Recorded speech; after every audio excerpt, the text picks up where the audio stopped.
Dormi, bestia da soma, che desta la mia fierezza. È pronta la ribellione che dilania gli argini. Dormi, bestia paziente, che il mio brivido vivrà.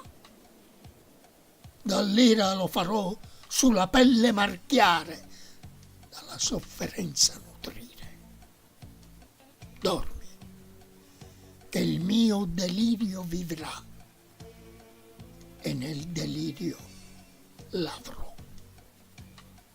Ma la libertà, come orgasmo, pur forte e pregnante, scivolerà via senza lasciarsi ancorare e tornerò a giacere nella mia prigione, la pelle di una docile bestia.